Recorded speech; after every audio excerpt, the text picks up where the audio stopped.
poderia deixar, mesmo que de maneira apressada... Esse episódio se abre com um trecho da fala da deputada Erika Hilton, durante uma atividade do BAL, um dos espaços de articulação indígena LGBTQIA+, no ATL. Você está ouvindo Vozes Terra Livre. Por luta e direito, porque a luta dos povos indígenas é a nossa luta, é a luta do povo negro, é a luta da comunidade LGBTQIA+. Eu tenho muito orgulho da comunidade indígena LGBTQIA+, também, porque tem indígena LGBT, sim, e que merece ser incluído, que merece ser visibilizado, de Tibira, a Chica Mariconga, aos tempos de agora, a segunda mão indígena. Nós estamos aqui reafirmando que a nossa dignidade, o nosso brilho, o nosso glow não vai ser apagado pelo ódio, pela intolerância, pelo fascismo. Que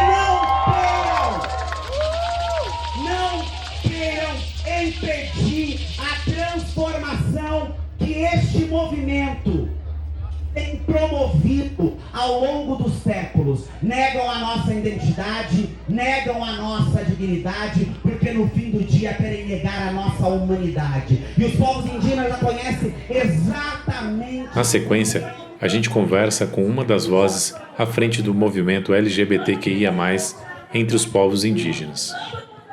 Bom, estamos aqui com o Erisvan Guajajara. Nesse episódio está um pouco diferente em relação aos outros, né? A gente está gravando só com ele. E ontem teve a segunda edição do BAL, né? Queria que você falasse pra gente da onde surge essa iniciativa, como é que tem sido, como é que foi ontem, qual a importância dessa luta. A gente vai quebrando isso em várias questões e vai desdobrando aí. Zaneco M, Iré, Erisvan Guajajara, Território Araribóia, Aldeia Lagoa Quieta. A gente está aqui no acampamento Terra Livre, né, que é um espaço de incidência, um espaço de articulação também, um espaço onde nossos corpos territórios, né, possam falar e expressar o que nós passamos nas nossas bases.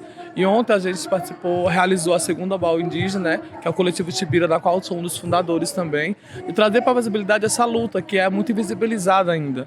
Porque para falar dos LGBTs indígenas ainda é uma pauta difícil, dentro das comunidades, dentro dos coletivos, dentro das associações e das lideranças mesmo. Então a gente ocupa aqui, mais uma vez, o ATL para trazer essa visibilidade, né, que a gente está junto, através do coletivo Tibira, buscando, né, políticas públicas onde os LGBTQIA+ sejam atendidos, né, e respeitados. A gente tem acompanhado muitos casos, desde o ano passado, de LGBTs indígenas que estão se matando, estão se suicidando por causa de preconceito dentro dos territórios indígenas. Então são números assustadores, que a grande mídia, que as autoridades, que as lideranças, as organizações passam pano. Sabe, a gente agora está junto, né, criando coletivos, se fortalecendo cada vez mais, visitando os territórios indígenas e trazendo para a visibilidade essa pauta. A gente está, inclusive, gravando um documentário, né, onde a gente vai lançar até o final do ano. A gente está buscando criar uma lei sobre saúde mental e mudanças climáticas com alguns deputados que estão nossos parceiros. Então, aos poucos, o coletivo Tibira está buscando políticas públicas para que sejam atendidas, principalmente na juventude dos territórios indígenas. Só ano passado, no Guarani Kaiowá, em novembro, a gente perdeu 9 jovens. Sabe, foram 9 jovens que tiraram a própria vida, simplesmente por não aceitaram quem eles eram, porque a família era preconceituosa, os parentes eram preconceituosos. Então, são demandas urgentes que não têm espaço, não têm visibilidade. E a gente, através das nossas lutas, das nossas brigas, a gente está buscando isso e temos ocupado esse espaço. E aqui no acampamento Terra Livre é isso, é um lugar de incidência, é um lugar de articulação, onde as lideranças possam também ouvir aqueles que mais necessitam nos territórios indígenas. E a gente está aqui para somar, para fortalecer cada vez mais, porque a gente acredita que a luta coletiva é que faz a diferença. Erisvan, qual que é a origem desse ódio? A gente já veio de um país que é originado do patriarcado, né? Então a gente ainda vê muito esse preconceito dentro dos territórios indígenas. E querendo ou não, muitos dos nossos parentes, eles acreditam naquilo que eles veem, que ele assiste. Então não tem uma educação ali de base de qualidade. Então, porque a gente ainda vê nos grandes jornais, nos grandes filmes e tudo, o LGBT como aquele palhaço, como aquela pessoa que tá ali como fosse um fantoche, né? A gente ainda não se vê poucos histórias de luta e resistência daqueles LGBTs que lutam também por território. Então o parente acaba acreditando naquilo que vê. E a gente quer mostrar o outro lado da história, né? A gente tem hoje pessoas que estão ocupando cargos, a gente hoje tem, por exemplo, caciques transexuais, a gente tem caciques LGBTs, né, que estão dentro do território, que estão somando com a gente na luta. Então, eu sei que é difícil, mas a gente tem buscado dialogar. A gente tem buscado conversar com as lideranças, principalmente com os rezadores. Lá em Mato Grosso do Sul eu uso muito como exemplo, que a gente está num trabalho, num projeto lá bem grande, que é o projeto Bem Viver Mais, né, que estamos atuando diretamente com os LGBTs indígenas, com uma rede coletiva que surgiu, que é a Juíde, que inclusive estão aqui. E a gente vai ter lá, pela primeira vez, uma casa de acolhimento do povo Guarani Kaiowá. Aí eles estão aqui presentes no acampamento com 120 LGBTs indígenas que vieram presentes, que estão ocupando aqui esse espaço. Hoje à tarde a gente vai estar na marcha, a gente vai estar todo mundo junto, ali demarcando o território, trazendo nossas pautas com cartazes, com faixas, para dar visibilidade também, as pessoas possam enxergar nessa pauta que ainda é visibilizada. E esse ódio predomina muito ainda nos territórios indígenas, mas é isso, é falta de diálogo, é falta de informação. Eu sei que é chato, mas a gente está fazendo isso aos poucos. A gente tem visitado o território, temos conversado, temos levado representantes do governo para conversar com a gente, do Ministério dos Povos Indígenas, do MDHC, levado autoridades, que compactuam para que eles possam entender o que isso é importante, porque a luta coletiva também é importante. E trazer a pauta das LGBTs indígenas é isso, é mostrar que a gente está aqui para somar. Nós somos muitos, somos diversos, somos diversos territórios. E em cada território tem uma história para contar, de luta, de resistência e de sobrevivência. E a gente percebe que você é muito engajado, assim, né? Que outras pautas você vem trabalhando? Então, eu sou fundador do coletivo Mídia Indígena, que é um coletivo de comunicação, também que atua, e a gente também usa da comunicação para demarcar esse espaço. Como eu sempre falo, hoje nós estamos ocupando as redes, demarcando as telas, trazendo ali para a visibilidade, através do Urucum Janipapa, as lutas de bases que a grande mídia não mostra. Então, a gente contar a nossa história a partir do nosso olhar é completamente diferente. A gente traz para a visibilidade o protagonismo dos povos indígenas. Então hoje a gente realiza campanhas, a gente realiza incidentes, a gente realiza encontro, oficina, formações.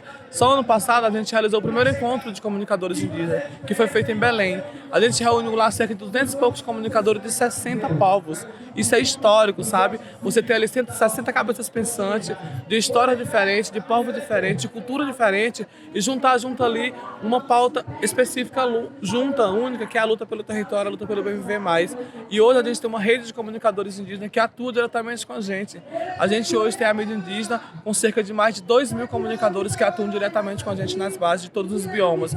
Então hoje a comunicação é a nossa principal ferramenta de luta, de diálogo, de contextualizar e trazer para a visibilidade a história dos povos indígenas. Esse ano a gente quer realizar o segundo encontro de comunicadores indígenas. Eu optei muito, conversei com meus parceiros, com meus amigos, para a gente fazer num território indígena, que é a gente levar povos de cultura diferente, de povos diferentes para um território indígena e a gente pensar junto estratégia de comunicação.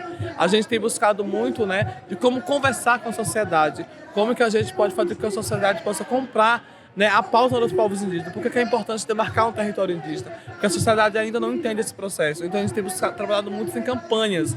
A gente fez ano passado Brasil Indígena, Terra Demarcada, que foi a campanha que a gente fez. A gente tem se aliado a alguns outros parceiros também cobrando demarcação dos territórios indígenas. A gente se aliou a muitos artistas, pessoas que compactuam da luta, porque eu acredito que a gente precisa sair um pouco da nossa bolha. Então, enquanto comunicador, enquanto jornalista, eu decidi que a gente podia pensar estratégias diferentes de conversar com a sociedade. A gente conseguiu chegar na Anitta, conseguimos chegar na Glória Pires, no Marcos Palmeiras. Eu sinto muito a Anitta tem sido muito uma aliada nossa, a gente conversar, de pegar o celular agora e ligar pra Anitta, a gente, aconteceu isso assim assado, vamos fazer uma coisa lá, vamos agora. É uma pessoa que tem abrido muitos caminhos pra gente, então assim, a gente conseguiu furar outras bolhas, chegar em outras pessoas que a gente não tinha. A gente alcançou um outro público, e a gente viu que o engajamento da nossa rede aumentou muito, sabe? Só no exemplo ano passado que a gente conseguiu levar a Anitta no Xingu, com o encontro com o Raoni, para trazer um pouco da realidade, a gente teve 10 milhões de alcance nas nossas redes através dela. Então assim, é uma coisa gigante para nós, porque a gente conseguiu sair do nosso quadradinho e chegar em outras pessoas. Então o índice de procurar a gente pela pauta indígena aumentou muito, muita gente nos procurando, querendo saber mais, querendo entender mais sobre a cultura indígena, sobre a luta dos povos indígenas, e é muito isso, enquanto comunicador a gente tem feito muito isso, e a gente também faz isso com a pauta LGBTQIA+. É por isso que agora também, hoje a gente vai sair em março, numa ala só com os LGBTs indígenas, a gente quer produzir uma campanha também, para que as pessoas possam entender o quanto é importante lutar por essa bandeira, o quanto é importante lutar, porque a gente está falando de vidas. São vidas que estão sendo tiradas em nome do preconceito, em nome da inveja e do ódio dos povos indígenas. E a gente quer se somar junto aqui e dizer que nós estamos juntos, que a luta coletiva é que faz a diferença. Tem gente que vê o indígena no celular ou na cidade e aí acha que não é indígena. O que você tem para falar? Não, e a gente acompanha muito isso, A gente vê muito nas nossas redes mesmo, nos comentários. As pessoas falam que a gente posta uma foto com o iPhone ou notebook, falam, isso não é mais indígena. Mas assim como a gente fala, eu posso ser quem você é sem deixar de ser quem eu sou. Eu sei de onde que eu vim, eu tenho um território, eu tenho meu lugar, eu tenho minha cultura, eu sei de onde que eu vim. Não é um celular que vai fazer deixar de eu ser quem eu era, sabe? A minha identidade eu sei a minha origem, eu sei a cultura do meu povo, eu sei de onde que eu vim. Então usar o celular hoje, porque a gente teve que se aprimorar na nova tecnologia para poder lutar pelos nossos direitos. E a comunicação tem sido essa potência para nós. Então a gente aprendeu a mexer no celular, a gente aprendeu a mexer em várias coisas, a mexer em aplicativos, para poder contar a nossa história a partir do nosso olhar. E o celular não vai me fazer mais ou menos indígena. Eu sei de onde que eu vim. E é isso, o celular pra gente é a nossa principal ferramenta de hoje contar a nossa visibilidade.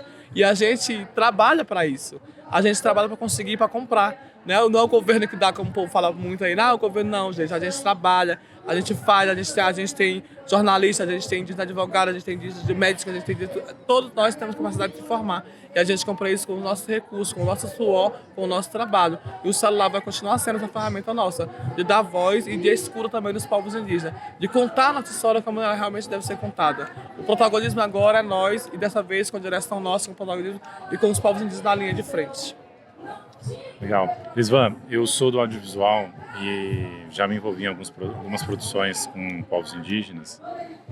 E uma questão que sempre me ocorre assim, a contrapartida, né? Eu sou não indígena, sou de São Paulo, tenho esse interesse por essa temática, me aproximo, converso. Mas para mim é sempre uma questão,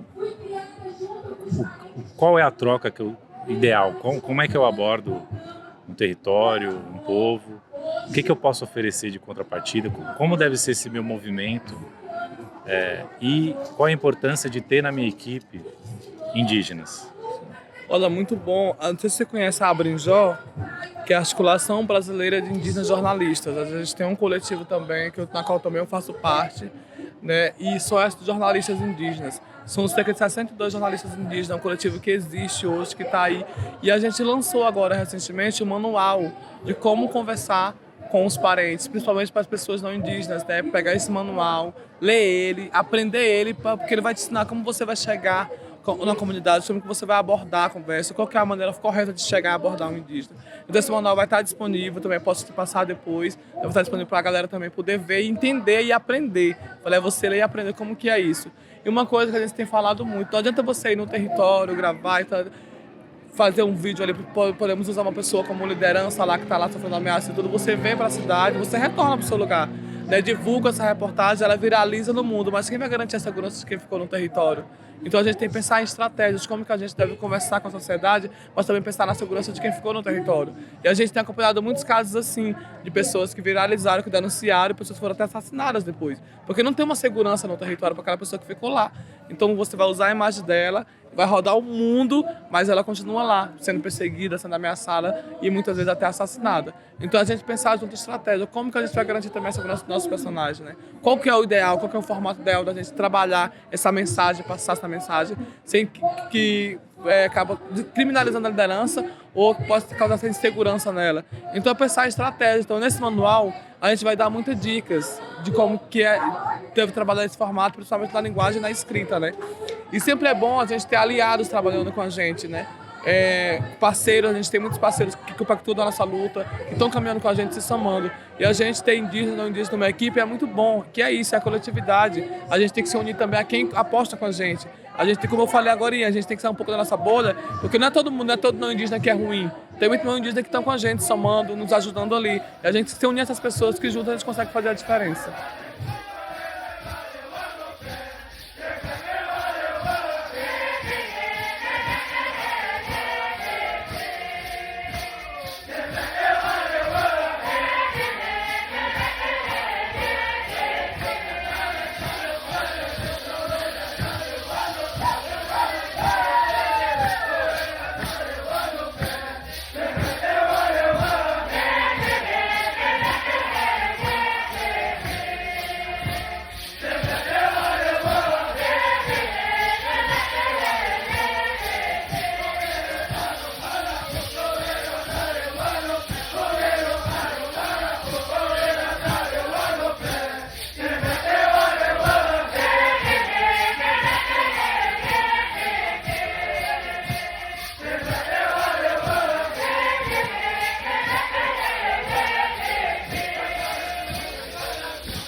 O povo Guajajara, ou Teneterrara, como se autodenominam, é uma das populações indígenas mais numerosas do Brasil.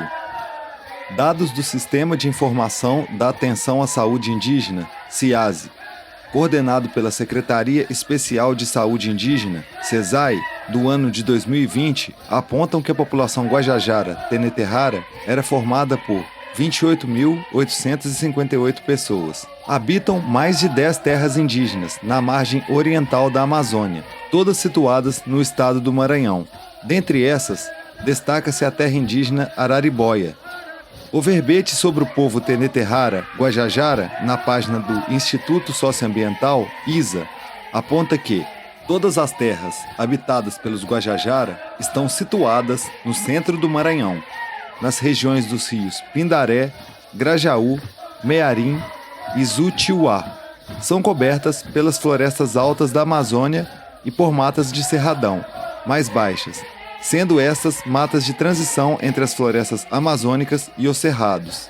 A língua Teneterrara, ou Zenguetê, pertence à família Tupi-Guarani, tronco linguístico Tupi. Atualmente, o povo Teneterrara, Guajajara, enfrenta constantes pressões, situações de violência e conflito, mas seguem resistindo, preservando elementos de sua identidade, cultura, lutando por direitos e desenvolvendo atividades de monitoramento e defesa de seu território. Informações retiradas da página do Instituto Socioambiental, ISA.